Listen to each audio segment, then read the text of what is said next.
राधे श्याम दोस्तों, आपका फिर से स्वागत है मेरे YouTube चैनल राधे श्याम में। आज मैं आपको जया एकादशी की कथा सुनाती हूँ। जया एकादशी की कथा सुनाने से पहले मैं आपको बताना चाहती हूँ कि जया एकादशी का व्रत हर व्रत को करने से ज़्यादा फलदायक होता है। आप एक एकादशी का व्रत कर लीजिए, उसमें हमें सारे फल मिल जाते हैं। ये हमारे पुराण है, उनमें लिखा हुआ है। चलो आइए शुरू करते हैं। शुरू करने से पहले मेरी आप सबसे विनती है कि आप मेरे चैनल को लाइक, सब्सक्राइब और शेयर ज़रूर करें। चलो आइए हम कथा शुरू करते हैं। श्री कृष्ण बोले, हे धर्मपुत्र, माघ मास के शुक्ल पक्ष की एकादशी का नाम जया एकादशी जया है। इसका महत्व पद्म पुराणों में ऐसे लिखा है। एक समय स्वर्गपुरी में इंद्र के सामने गंधर्व गान कर रहे थे। अप्सरा नृत्य कर रही थी। उसमें एक पुष्पवती नामक गंधर्व की स्त्री और माल्यवान नामक मालिन का पुत्र भी था। यह दोनों परस्पर एक दूसरे पर मोहित थे। काम के सेवक को महा अंधा कहते हैं। उन्हें यह विचार न रहा कि इंद्र के सभा में श्राप मिल जाएगा।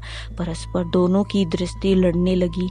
माल्यवान तो दीवाना होकर गाना भूल गया और पुष्पवती पगली बनकर नाचने का तार भूल गई।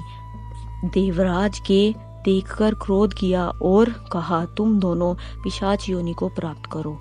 भरी सभा में अपमान करने वाले को ऐसा दंड दिया जाता है। अपवित्र जल और अपवित्र भोजन तुम्हारे योग्य है, ऐसा कहकर स्वर्ग से गिरा दिया। स्वर्गरोहण मार्ग द्वारा बद्रीनाथ में आए। यदि पापियों के देश को जाते तो खाना पीना मन माना मिलता, परंतु पाप से शीघ्र उद्धार न होता। इस कारण उन्होंने प्रथम ही तपोभूमि पर निवास किया।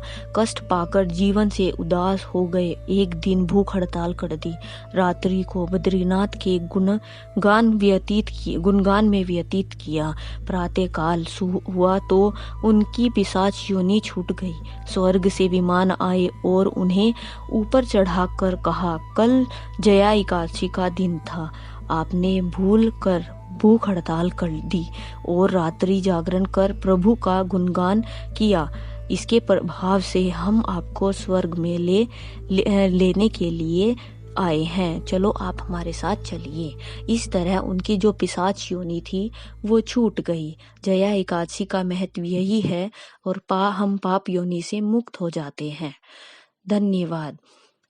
अगर आपको मेरी कथाएं अच्छी लगी हैं तो मेरे चैनल को सब्सक्राइब करना ना भूलें, ताकि आपके लिए मैं अच्छी अच्छी कथाएं ला सकूं। धन्यवाद। राधे राधे।